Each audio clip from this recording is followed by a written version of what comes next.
Olá, sejam todos bem-vindos ao Pediatria Cast. Eu me chamo Mariana. Então eu sou a Desirê, eu sou pediatra também. Esse é um podcast direcionado para profissionais, pediatras e também pais. A gente vai compartilhar com vocês um pouco das nossas histórias e dividir conhecimento com todos vocês. Olá, sejam todos bem-vindos ao Pediatria Cast. Esse é um podcast direcionado para pais, cuidadores e profissionais da saúde. A gente sempre fala sobre desenvolvimento, bem-estar, saúde das crianças e eu sou a Mari. Eu sou a Desirê, sou pediatra também e hoje a gente está recebendo a Thaísa, uma pessoa muito especial que acompanha muito os nossos pacientes. Ela é fonoaudióloga. Seja bem-vinda. Muito obrigada, Mari, Desirê. Eu sou a Thaísa, sou fonoaudióloga e hoje a gente vai conversar um pouquinho então sobre desenvolvimento da fala. Thaísa, uma das coisas que a gente, pode ser considerado meio básico, mas eu acho que é importante essa definição. O que é o atraso da fala? Certo. Quando a criança não adquire, não atinge os marcos de desenvolvimento. Então, nós temos marcos para tudo, marcos para andar, o marco para falar. Então, a cada idade da criança precisa ser atingido esses marcos. Então, aos 6 meses de idade, a criança precisa estar balbuciando e aí ela não balbucia. A idade da fala, das primeiras palavrinhas, 1 ano é o marco de desenvolvimento também para a idade da fala. Então, 1 ano com uma certa tolerância, 1 ano e 3, 1 ano e meio não está falando, opa, já vai começar a bater em outro marco, que é quando expande mais palavras. Então, é quando a criança não atinge ali os marcos do desenvolvimento. Então, a gente pode perceber atraso de fala em qualquer idade da criança, porque em cada idade ela vai ter um objetivo, um ponto que ela precisa atingir naquela idade. Por exemplo, com 3 meses, com 6 meses, com 12 meses. Então, sempre o atraso de fala não é porque não está falando, é porque ele não está adquirindo o seu desenvolvimento normal da linguagem, é isso? Isso, não precisa esperar a criança ter 3 anos, 4 anos para falar, eita, não tá falando, porque ela já vai ter dado muitos sinais muito antes. Então, se o bebê de 12 meses, nenhuma palavra, o bebê de 1 ano e meio, a criança de 2 anos ainda não tá falando, ou fala pouquíssimas coisas, ou chegou aos 3 anos de idade e não tem inteligibilidade de fala, ou seja, a gente não consegue entender nada do que ela fala, apesar dela fazer bastante sons, é um atraso de fala, já dá para identificar bem cedo. Entendi. E você pode explicar para a gente, de uma forma muito prática, o que os pais e também profissionais precisam estar atentos em cada idade meio chave para a fala? Então, imagino que com 3 meses a gente tem algum detalhe que a gente precisa estar avaliando ali, com 6 meses, 9 meses, 12 meses, você consegue exemplificar isso pra gente, assim? Aham. O bebezinho de 6 meses é onde a gente consegue verificar mais, porque ele já é barulhento, então o bebê tem que ser barulhento, não existe essa de, é muito quietinho, não, até porque a gente conversa com eles reagem, eles fazem sons, não são palavras, é balbucio. Então o bebezinho de 6 meses ele faz e tem entonações, tem variação na entonação também, não é sempre a mesma coisa. E essas variações elas vão aumentando conforme o bebê vai aumentando também a idade. Então, 6 meses a criança precisa balbuciar, então fazer bastante barulho. Com 12 meses, que é 1 ano, as primeiras palavrinhas precisam estar começando a aparecer. Mamã, papá, água, que vai ser um agu, um gu, não vai ser perfeito. Vovó, vovô, são palavras, xixi, cocô, são palavras fáceis e são palavras de alta frequência, que são palavras que a gente faz o tempo todo. E aí, 1 ano e 3, a gente vai levando ali uma certa tolerância. 1 ano e meio, a criança já expandiu para mais palavras, então não são só essas ali, 4, 5, ela já faz mais palavras, às vezes um nome da irmã, o nome do cachorro, né, com as troquinhas, ela vai ter troca, com certeza, mas você sabe que ela tá chamando cachorro, que ela chamou a babá, que ela chamou, então vai aumentando. Aos 2 anos de idade, a criança já faz começa a montar pequenas frases. Dá água, cadê vovó? Vem aqui. Isso, vem aqui. Cadê bola? Isso, então ela já começa a juntar. E é assim, adebó, por exemplo. Adeboa. Isso, mas ela já juntou 2 coisas. Para que aos 2 anos e meio isso vá se refinando, Porque a criança de 3 anos, ela já faz relatos, ela já conta pequenos relatos. Então, assim, é aquela criança que você busca na escola e ela fala: ah, mamãe, o Iago bateu, o Iago caiu, a Pro brigou. Então, com pequenas coisas, ela já tá trazendo relatos pra gente. Maria, o que você comeu hoje na escola? Comeu banana, comeu bolo. Então, ela já começa a contar. Então, isso ali aos 3 anos. Aos 3 anos, a fala da criança, então, já aumenta, expande. Para aos 4 anos, ela já fala como a gente, com as trocas, mas a gente já mantém um diálogo com a criança de 4 anos tranquilamente. E precisa se atentar também ao grau de inteligibilidade dessa fala. Porque, como eu já disse, se você ninguém entende essa criança e somente a mãe, o pai, às vezes nem o pai, porque geralmente trabalha, quem fica mais tempo é a mãe, e precisa dessa mãe tradutora o tempo todo, não tá certo também. Por mais que a criança fale, a mãe tem que vir. E a gente percebe na cara das pessoas que as pessoas não entenderam. E a mãe vem incompleta, Isso não tá certo, não pode. Então pode ser um sinal aí de algum transtorno maior de fala também. A gente tem alguns transtornos, apraxia, disartria, um atraso motor, então a gente precisava investigar. E é interessante porque às vezes os pais eles se conectam muito, principalmente assim na consulta eles perguntam: doutora, quantas palavras ele precisa falar agora? Né? E às vezes eu pergunto: tá, mas quais ele fala? Porque às vezes o número também não é, né? Ele precisa falar 200 palavras, não é exatamente isso. E eu sempre falo que esse vocabulário ele precisa estar expandindo.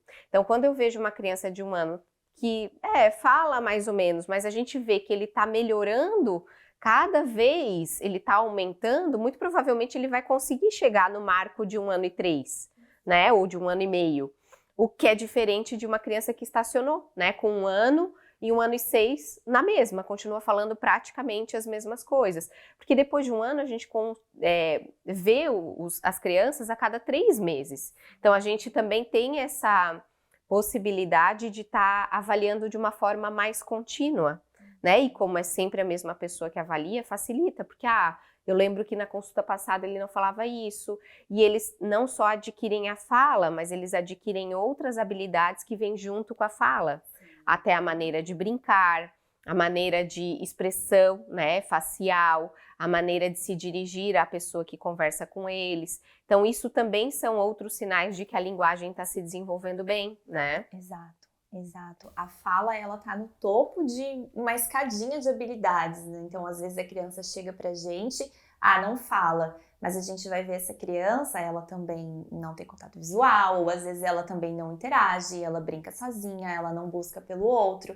ela não tem foco, ela não consegue pegar um bloquinho que seja de 5 coisas e montar até o fim, ela olha, ela explora tudo, não brinca com nada, então tem muita coisa, não tem uma atenção compartilhada, que é quando eu tô aqui, mas alguém me chama, eu consigo olhar rapidamente e voltar pro que eu tô fazendo. Essa criança não consegue, ela foca, não atende ao nome, então às vezes a criança chega muito pronta realmente só com a fala, faltando fala. E aí a gente vai identificar o que está acontecendo. É falta de estímulo, às vezes essa família não está conversando com a criança em casa, ou é muita tela, enfim, vamos identificar o que pode estar acontecendo e vamos tentar orientar e modificar em casa. Mas, às vezes a criança chega, os pais só se ligaram na fala e a gente mostra, olha, mas aqui. A fala não vai vir antes de tudo isso, então a gente tem bastante trabalho pela frente. Excelente. Ô, Thaísa, você falou uma coisa que eu achei interessante, que assim, o bebê ele é muito barulhento. E eles chegam ali numa certa idade, poucos meses, quando eles já começam a emitir os primeiros sons, e de repente eles descobrem que dá para gritar. E o bebê adora gritar, e os pais têm ficado, eu tenho percebido, assustados com isso, achando que é um problema, de repente, a criança gritar. Mas eles adoram descobrir que eles conseguem fazer aquele som, e aí eles passam a gritar para tudo. É normal, né? Esse gritinho que o bebê vai apresentando no desenvolvimento. Super normal, inclusive a entonação, né? Entonação, volume, ele tá explorando, ele tá descobrindo que olha, fiz alto, sai, que diferente. E ele pode ouvir também a própria voz e o próprio grito, né? Isso, a gente tem que se preocupar com o bebê silencioso e não com o bebê barulhento. Perfeito. E assim, o que os pais podem fazer desde o comecinho ali da vida do bebê, para estar estimulando a fala. A gente sabe que a criança vai levar um tempo para falar, assim como ela leva um tempo para comer, para andar e tudo isso, mas a gente vê que existe uma base que precisa ser construída antes. E como você falou, começa às vezes com um contato visual, que é uma coisa que consegue fazer desde bebezinho, né? Então, o que os pais podem fazer em casa com os seus filhos que vão auxiliar de uma forma saudável o desenvolvimento dessa fala? O bebê, desde quando ele chega da maternidade, então quando ele chegou em casa, a gente precisa entender que a gente não está carregando um objeto, é um ser humano ali. Então você já entra conversando. Olha, essa é a sua casa, esse é o seu quarto. Então eu tô dando banho, olha aqui o seu pezinho, os dedinhos, olha a mão, vamos fechar, vamos abrir. E a gente faz isso com o bebê recém-nascido, a gente pode fazer, é muito mais prazeroso. E aí aquela mãe, aquele pai canta, faz brincadeira, daqui a pouco de repente faz um cadê, achou, a criança já gargalha e aí vem a primeira gargalhada ou o primeiro sorriso responsivo. Então a gente precisa desde bebê, porque às vezes a gente vai tão no automático, liga esse automático e só vai e não presta atenção no bebê que precisa ter conversa. E a fala com a criança ela é muito diferente da fala com o adulto. Eu não vou falar com o bebê, olha, esse é seu quarto, tá bom? Lia seu urso e eu vou falar com a criança, o seu quarto, que lindo. Então tem entonação, porque é isso que vai chamar a atenção da criança. Então a gente precisa se atentar a isso. E até mesmo quando a gente falar próximo do bebê também e movimentar bem a boca, né? Sim. Porque eles também, a gente examinando, né? Principalmente a gente que examina o bebezinho assim de cima, a gente consegue ver que quando a gente fala, ele tenta fazer alguns movimentos para tentar te imitar de alguma forma e ocasionalmente sai algum som, né? Exato. Até porque a imitação é uma das coisas que a gente precisa para fala, porque fala é imitação. Sim. Então, eu copio o que o outro tá fazendo. E isso começa desde cedo, quando de repente o bebezinho sabe brincar de colocar a mãozinha no rosto e ele não aprendeu isso sozinho. Se ninguém fizer para ele, ele não vai desenvolver isso. Então a gente vai, olha aqui, deixa eu ver a língua, ó, e eu faço a minha, o bebê faz a dele, eu faço um bocão, eu fecho, pisco, dou piscadinha, dou tchau. Tudo isso a gente pode ir estimulando. E assim, existe uma questão muito interessante, assim, no consultório, eu acho que a Daisy também vê isso, que os pais falam, ai doutora, mas assim, na minha família, todo mundo falou com 3 anos. Existe isso da genética? Ai, um falou mais cedo, a mãe falou cedo, quer dizer que a criança vai falar cedo, ou o pai falou tarde, quer dizer que a criança vai falar tarde. Existe mesmo isso ou é uma coisa que a gente adquiriu aí no meio do caminho e tomou como verdade? Pois é, nós temos sim alguns transtornos motores que são de base genética, então pode ser hereditário, a criança pode herdar, mas muitas vezes naquela época, anos atrás, a gente não tinha metade do que a gente tem hoje de informação, não tinha fono como tem hoje, as fonos que tinham não tinha o estudo que tem hoje, porque não existia nada em torno. Então, às vezes as avós veem mesmo assim, não, mas o pai dele também falou com 5 anos. Só que se a criança realmente falou com 5 anos, você pode saber que ela carregou muita dificuldade escolar, porque a criança não falava, então ela não se ouvia, então isso foi para alfabetização. E às vezes, no consultório eu encontro pais que até hoje têm dificuldade de fala, que sim, palavras grandes, palavras difíceis, se enrola. Então olha só, foi alguma coisa lá atrás que ficou e permaneceu até hoje. E existe também, talvez, uma coisa que fique meio com cara de que é genético, mas na verdade é que existem pessoas mais silenciosas dentro de casa.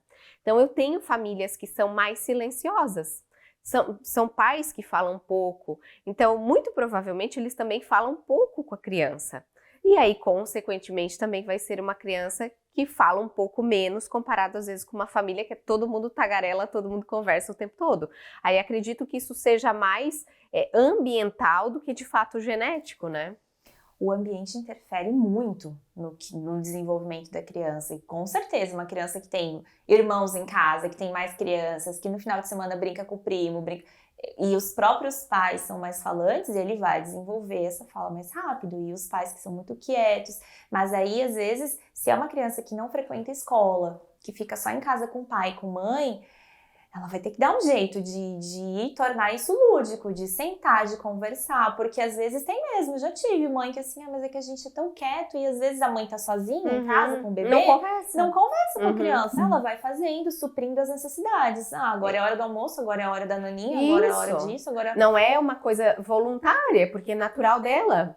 Ela não conversaria com qualquer outra pessoa que talvez estivesse dentro de casa, porque tem esse perfil mais quieto, né? Exato, e se fosse um adulto, ainda talvez o adulto puxasse um assunto com ela respondia, mas a criança não sabe falar ainda, então ela vai tratando a criança ali com as necessidades básicas. Perfeito. E é interessante isso, porque às vezes mesmo num ambiente onde tem pessoas falando, se aquilo não é direcionado para a criança, também ela fica alheia àquilo, ela fica só como espectadora. Sim. Eu posso dizer isso com experiência própria. Então, meu filho caçula teve atraso de fala, então eu levei, fez o acompanhamento para fono, e eu lembro claramente de ela me perguntar uma coisa que eu inclusive fiquei muito chateada, saí de lá me sentindo a pior mãe do mundo, que ela me perguntou, mas quem conversa com ele?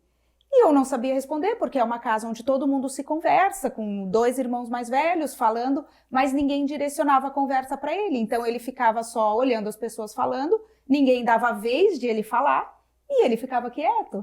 E aí, claro, a gente fez o tratamento, tinha um atraso e melhorou. Mas foi uma coisa que me chamou a atenção na época, porque realmente a gente esquece de falar com a criança. Imagina, eu já tinha outros 2 filhos, sou pediatra e talvez foi parte desse atraso, foi falha minha mesmo, no sentido de eu esqueci que eu precisava fazer o que eu tinha feito com os outros, com ele também. E conversar e dar o tempo de resposta, porque às vezes a gente pergunta para a criança, você quer a bola? A criança nem respondeu, você já está dando a bola. Sim. Ela não precisa responder. Você prontamente reage àquilo, né? Você conversa para a criança, não isso, com a criança. Quer uva, quer isso, quer aquilo, não sei o quê. Ai, Bruno, não sei o quê. E esquece de, né, falar efetivamente, perguntar, falar com ela. Né? E dar o tempo da resposta, porque às vezes a gente fala com a criança, mesmo quando a gente está na maca examinando, né? Então eu faço, pro bebezinho. Ele fica olhando, eu dou um tempo, eu não fico eu falando o tempo todo. Eu faço o som e vejo se ele emite. Se ele não emitiu, eu repito, continuo conversando, vamos tirar a roupinha, daí vou tentando convencer ele para ele não chorar, né? Porque eles acham que a gente vai dar pique. Então você vai ali mesmo com o bebê pequeno, eu sempre vou conversando com eles. E aos pouquinhos eles vão dando resposta. Então dá também um pouco esse tempo de a criança entender que agora é a vez dela falar. Talvez a gente não sair atropelando tudo, né? Com certeza. Tem 2 coisas ali que eu queria pontuar mesmo. Uma é da criança que já tem um irmão mais velho. Porque, às vezes, acontece. Tem 2 pontos de vista. O irmão mais velho vai estimular o irmão mais novo. Acontece, porque ele vai brincar. A criança brinca com criança, então ele vai brincar, vai conversar. E tem, às vezes, a criança, ou gêmeos, acontece muito quando são gêmeos, que um sempre responde pelo outro, principalmente. Porque aí você chega, crianças com idade parecidas, e você fala, onde é que a gente vai passear hoje? E a criança grita, no parque. E o outro... E você toca a vida, que talvez é o que aconteceu com você. Os outros iam respondendo e você nem tinha tempo de perceber que o pequenininho não respondia, que o pequenininho não falava. Não, e na verdade, tinham 2 mais velhos, então eles conversavam entre si. E eu acho que como ele no começo não falava, eles acabaram também esquecendo de que ele poderia conversar, né? Sim, a partir dali. Exato. E o segundo ponto, há um tempo atrás até nós fizemos, eu e uma outra fono, um vídeo sobre isso, que é quando a própria mãe complementa absolutamente tudo que a criança fala. Então, quando a criança chega pra gente, a gente conversa com a criança. E assim, como é o seu nome? João, mamãe, João. Não dá tempo da criança. Quantos anos você tem? A mãe tem 2. E você gosta de comer o quê? E a criança não tem a chance de abrir a boca, a mãe já veio. Macarrão. Fala pra... Aí ela faz assim, ó. Fala pra tia que você gosta de macarrão, que você gosta de carninha, que você gossa... Aí a criança... Isso aí, não preciso falar mais nada. Meu Deus, a gente faz isso. Vai aí, secretariando. Olha, e às vezes elas vão bem assim, fala pra tia que seu nome é João. E ela vai fazendo desse jeito. E isso acontece o tempo todo. Às vezes no elevador a gente encontra, já aconteceu comigo, elevador, você encontra um vizinho com um pequenininho pra escola. E aí, como você chama? A criança dá aquele minuto de vergonha, mas ela vai falar. Aí o pai e a mãe, assim... Conta que seu nome é Ana. Conta pra tia que é Ana. Não deu tempo? E se é uma criança, então, que já tem ali uma predisposição para um atraso de fala, vai se perder. E para profissionais, então nós pediatras, na nossa consulta, o que você orienta que a gente fique atento, mas não só atento, que a gente ajude os pais. Coisas que a gente pode orientar na nossa consulta que vai auxiliar os pais a desenvolver melhor a fala dos seus filhos. Falar com a criança. Incluir a criança nas coisas, porque às vezes você não sabe brincar. Um monte de mães não sabem brincar e pais, mas eu não sei sentar no chão, brincar de casinha, brincar e fazer o que vocês fazem. Mas você não precisa, você pode colocar a criança para lavar um potinho do seu lado. Você vai cozinhar, deixa a criança colocar a colher de arroz na panela, deixa ela pegar, pede para ela, busca lá para mamãe, dentro da gaveta, porque você já vai trabalhando compreensão junto. Às vezes a criança chega com atraso e ela não compreende, ou assim, compreende. A mãe fala, compreende, mas ela compreende assim, Tá aqui o celular e a mãe faz assim. Dá o celular aqui pra mamãe? Entendi. Então, ela aponta e faz assim. Aí a criança, tá. Então, aí eu falo, tá, mas e se você pedir pra ela assim, olha, busca lá, que é uma coisa que os pais podem começar a fazer também. Busca lá, lá pra mamãe, pega lá o seu sapato. Vai. Agora, ali, por exemplo, né, nós temos um cantinho cheio de brinquedos. Então, pede pra criança uma coisa daquele monte de brinquedo que você tá vendo, que você tem certeza que a criança sabe o que é. Um elefante de pelúcia. Vai lá no seu quarto e traz o elefante pra mamãe. Eu não dei pista, eu falei. A criança foi, já são 2 ordens, já é mais complexo. Então, vai aumentando esse nível, esse grau de dificuldade mesmo, para que a criança vá estimulando, senão a gente vai fazendo tudo por ela. E coloca ela nas suas atividades diárias mesmo. E também reduzir a tela, né, o máximo possível, porque às vezes a criança fica jogada mesmo na frente da tela. A tela é a própria babá. Porque tem criança que não se sabe que tem criança em casa se tiver a tela ligada. Então, deixa a tela, a gente sabe que até os 2 anos é recomendado 0 tela, mas isso é o ideal. O possível O mundo não real, é. às vezes, Nem não sempre é possível Exato. tanto assim. A mãe tá lá, cuidou da criança o dia todo, então não tomou um banho, então assim, precisa tomar um banho, precisa cozinhar, a criança fica no pé dela. Deixa a tela para esses momentos. O problema é que não deixa, coloca já 2 horas de tela e aí na hora que precisa, mas agora eu preciso colocar a tela de novo. E a hora que o pai chega em casa, todo mundo tá cansado. Porque eu tô cansado, deixa a TV lá porque eu quero descansar. Mas filhos são escolhas. Então a gente precisa saber que quando a gente tem um filho, a gente vai ter que abrir mão de algumas coisas por algum tempo. Principalmente nesses primeiros anos, que são fundamentais para o desenvolvimento, que é quando o cérebro tá ali fazendo conexões a 1000. Então precisa dedicar, eu tô cansado, mas eu escolhi ter essa criança, então eu preciso agora tomar o meu banho, sentar no chão com ela meia hora que seja, e aí eu coloco ela pra dormir, que daí às vezes também a criança vai se estendendo. Não, já cria ali, que você sempre fala, uma rotina de sono, e aí a criança dorme mais cedo mesmo, e aí você descansa. E também tem uma coisa que eu vejo que acontece muito, e as pessoas acham que isso não é tela, é deixar a TV ligada. Entendeu? Então, aquele barulho 24 horas constante com imagens, mesmo que às vezes não seja algo tecnicamente infantil, né? Eles falam, não, mas ela não fica na frente da TV, tá? Mas a TV fica ligada. E essa TV ligada, ela preenche os espaços de um cérebro que, em vez de estar prestando atenção no barulho que a mãe está fazendo para cozinhar, no passarinho que está lá fora, no cachorro que latiu, ela está prestando atenção no som da TV. Né? E além de tudo fica um ambiente irritativo para aquela criança, porque o cérebro dela já é super acelerado. Então, se a gente deixa uma TV ligada, mesmo que ela não esteja efetivamente sentada assistindo, é um problema, né? E muita gente faz isso mesmo, porque gosta do barulho da TV. Eu gosto. O meu marido gosta do barulho da TV, eu odeio. Eu odeio, em casa eu também. apagando tudo. Desligo tudo. Eu gosto, inclusive até música no carro. Eu fico o mais silenciosa possível. Eu gosto. É que eu preencho todos os meus espaços com a minha própria voz, falando o tempo. Mandando áudio. Mandando áudio.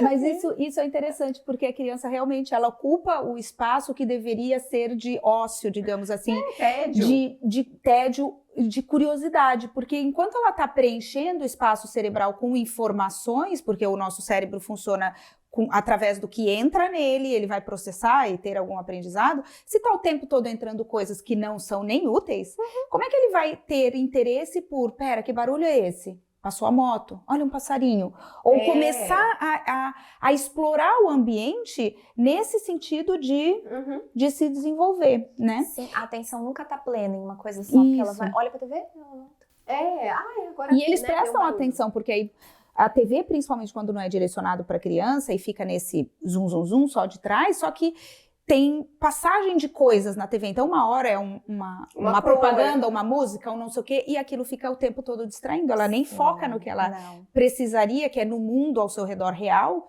e fica só naquele zoom, zoom, zoom, né? Isso é importante falar, porque realmente é uma coisa que a gente já vê muito. Não, doutora, ele não fica na frente da TV, mas tem isso da tela ligada, só que efetivamente a criança não tá lá, né, que nem um boneco sentado, mas tá preenchendo esse vazio, né, com esses sons todos. Às vezes troca por uma música, por um rádio, isso, mas também não precisa o tempo todo ter barulho. Não. Porque até é interessante que essa criança também entenda o silêncio. E que talvez ela não vai ter nada para fazer ali, e também ninguém vai morrer de não ter para fazer nada alguns minutos, né? E isso desenvolve algumas virtudes, como a paciência também, né? De esperar que daqui a pouco venha uma próxima coisa. As crianças de hoje não têm tédio, elas não sabem ter momentos de tédio. Nem a gente mais tem. Essa urgência de WhatsApp, de tudo que a gente tem hoje, e tudo é muito rápido, e se a pessoa não respondeu em meia hora. Só que nós tivemos uma infância saudável. Eu gosto de lembrar isso sempre. Nós tivemos uma infância que não tinha acesso a celular, não tinha, eu quero ver um desenho e eu vejo a hora que eu quero. Imagina, eu assistia ele 10 da manhã e no outro dia 10 da manhã eu ia ver mais um episódio. E podia ver um pouquinho de Chaves. Hoje não, eles colocam o que eles querem na hora que querem, ver todos os desenhos, não tem paciência às vezes. Não, e repetidamente, às vezes o mesmo episódio eles assistem 2, 3 vezes seguidas, porque é o episódio que gosta, né? Então, se a gente não controla, a gente é a mesma coisa. Hoje em dia você vai, por exemplo, na fila do banco, tudo bem que é um saco ficar na fila do banco, mas você vai lá, tá todo mundo... Na época você tinha que ficar lá meia hora, tipo, olhando as pessoas que estão lá.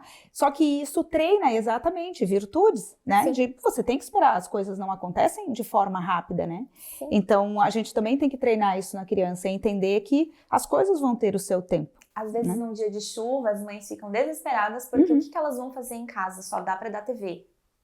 A criança tem um quarto cheio de brinquedos, cheio de coisas. Coloca ela lá e fala, olha, agora vai brincar? Brinca com ela um tempo ali, mas até porque a criança também precisa ir aprendendo conforme ela vai crescendo, a brincar sozinha. Porque tem criança que precisa o tempo todo de alguém ali. Não, vai saindo de cena um pouquinho, às vezes, porque ela precisa estimular que ela pega um boneco, que ela pega o outro, e um boneco conversa com o outro. Isso é super saudável. Só que a criatividade só vem no momento de ócio. Não, e a criatividade e essa coisa do imaginar, ela também só vem quando a criança fala. Ela não fica, essa aquisição, essa habilidade da linguagem, ela vem junto com a questão da criatividade. Pode ver que a criança brinca de formas diferentes conforme ela vai adquirindo a fala. Então, de uma forma muito geral, a gente consegue perceber que as principais causas aí do atraso de fala acaba sendo um pouco genética, né, como a gente falou, e fatores ambientais, comportamentais aí, familiares e da própria criança. Mas o diagnóstico, especificamente do atraso de fala, ele não precisa ser feito só pela fono, né? Não, qualquer um pode, o profissional da saúde consegue olhar e saber, principalmente pediatras, que daí conseguem aplicar às vezes protocolos, que consigam identificar mesmo com gráficos, com números, olha, era para estar com essas habilidades e ele está aqui. Então, olha quanta coisa falta. Eu acho que um profissional que estuda sobre o assunto pode identificar sim. Perfeito. E a partir do diagnóstico, a gente com certeza precisa encaminhar essa criança para fazer a estimulação, que quanto mais precoce, melhor. Isso, que aí sim, o tratamento aí é com a fono. Então, daí precisa da fono. Thaísa, isso é interessante porque se a gente como pediatra é quem vai talvez avaliar primeiro aquela criança. Talvez outros profissionais, às vezes um físico que está acompanhando um atraso de desenvolvimento físico, também percebe ao longo do tempo que tem um atraso de fala. Mas a gente acaba sendo a primeira pessoa que vê aquela criança e encaminha para fono.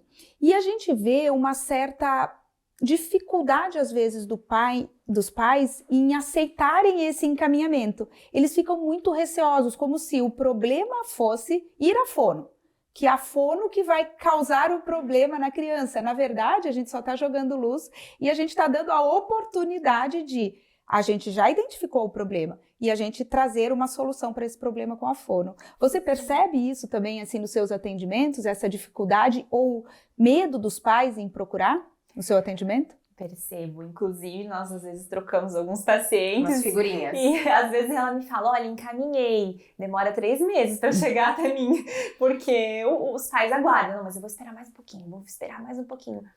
Foram 3 meses perdidos que a gente já podia estar trabalhando. E às vezes muito medo de um diagnóstico além, porque se joga no Google atraso de fala, autismo, então eles já colocam na cabeça. E nem tudo é autismo, não é? Com certeza. E uma das coisas que eu falo para eles é que, assim, quanto mais eles demorarem para ir à fono, mais atrasada a criança vai ficar.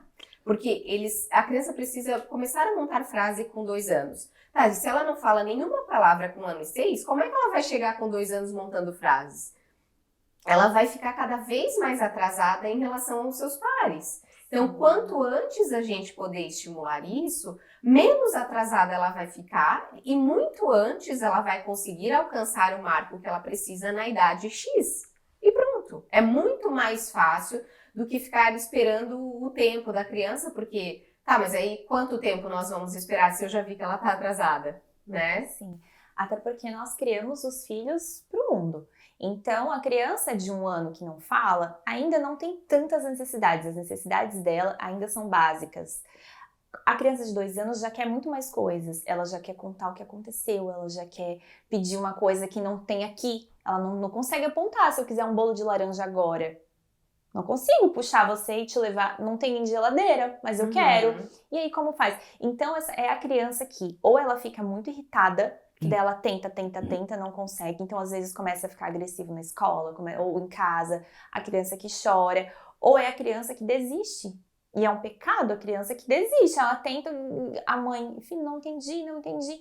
E aí ela desiste e ela muda de assunto. Então, vai trazer muitos prejuízos para a criança. Que nem você falou, de 2 anos que não faz nem palavras. Se ela frequenta lugares em que a mãe não está, e isso vai acontecer conforme ela vai aumentando a idade, vai ficar cada vez mais difícil ela se comunicar e a comunicação dela vai se reduzir a pouquíssimas coisas. Ou ela vai ter outros comportamentos em decorrência desse atraso de fala, como bater nos amiguinhos, né, chorar muito mais facilmente, Sim. Porque ela não consegue se fazer entender em um mundo onde todas as pessoas ao redor dela falam. Sim. E isso é interessante porque a gente falou, inclusive, com o psiquiatra infantil no nosso primeiro episódio do Pediatria Cast, que espero que vocês já tenham assistido, sobre saúde mental infantil, e a gente falava justamente sobre isso, o quanto que o desenvolvimento estar dentro do padrão, né, dentro desses marcos, interfere com o desenvolvimento mental da criança, né, a saúde mental dela, que depois ela vai tendo transtornos porque ela não consegue se comunicar, ela pode apresentar várias dificuldades de adaptação, de brincar com outras crianças, então ver como as coisas elas estão interligadas, porque todos esses grupos fazem parte do desenvolvimento.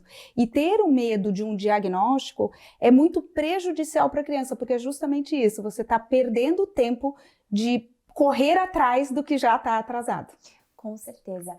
Eu tenho alguns casos bem graves, eu diria, em meninas com baixa inteligibilidade de fala. Assim, é horrível, sabe, de entender o que elas querem. E as meninas são muito comunicativas, muito. Então elas chegam, elas querem contar. E como eu acabo entendendo um pouco mais do que as pessoas que não estão treinadas para isso, elas conversam, elas contam, elas querem fazer piada, elas querem... E fora disso, não. Então, fora do ambiente, não. Na escola, ela não conversa, na escola... Ou ela tenta e não é entendida. Tem uma que ela já tem 6 anos, a fala dela, ela tem uma apraxia. A fala dela é terrível de se entender e ela tá aqui, ó. E pra você conseguir colocar os sons ali, porque daí a apraxia envolve questões motoras, é muito difícil o desenvolvimento dela, mas estamos trabalhando nisso. Então, assim, ó, super risonha comunicativa. A melhor amiga dela, Beatriz, ela falava pitilis. Não tinha o que tirava o pitilis. E aí a Beatriz, de 6 anos, de repente a amiga chama ela de pitilis. E ela vai começar a crescer, e ela tentava, mas sair do B pro A pra ela era terrível, muito difícil, quer ver tris. Então, assim, foi treino no nome da amiga. Hoje ela fala, então ela adora, e ela chega às vezes na recepção, pipoca. K, porque ela não conseguia fazer querida. isso aqui. Beatriz. Aí ela, então, olha Pra só. mostrar que ela Sim, evoluiu. uma menina que ela quer estar inserida ali no contexto Claro. das amigas. Pensa, 6 anos, 6 já tem anos. vaidade, já mostra. Sim, E ela não consegue se comunicar, não conseguia sequer falar o nome da amiga. perfeito. Estamos chegando ao fim do nosso Pediatria Cast. E Thaísa, se você pudesse dar um recado aí para todos os pais e todos os cuidadores e todos os profissionais de saúde, pensando aí no futuro realmente das crianças, o que você diria? Se você fosse a mãe que tem uma criança que está em casa e ela está lá, ai meu Deus, meu marido disse que é para eu não dar bola, que ele vai ter o tempo dele, o que você diria? Eu diria que você tem acesso hoje à informação, todos nós temos. Então, nós temos ali os marcos. Olha para os marcos, dá atenção para quem te sinaliza alguma coisa. O pediatra te sinalizou, quem é que te disse algo? Olha, às vezes vem de uma tia, às vezes vem de uma cunhada e a gente já fala, nossa, não, tá colocando defeito no meu filho. Não tenha esse muro, não erga essa resistência contra alguém que fez um comentário. Reflita sobre ele. Será que realmente? E leva nos profissionais adequados para avaliar. O máximo que você vai conseguir, às vezes, o que você vai ganhar, às vezes, é levar no profissional e o profissional te dizer, olha, mãe, parece que não, tá tudo certo, então acabou.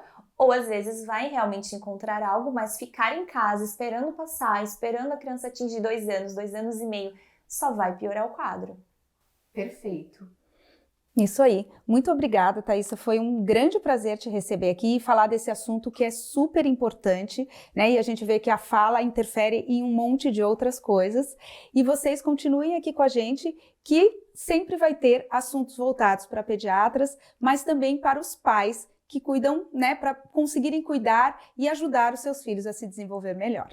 Muito obrigada pelo convite. Foi um prazer estar aqui conversando do que eu faço todo dia. Perfeito.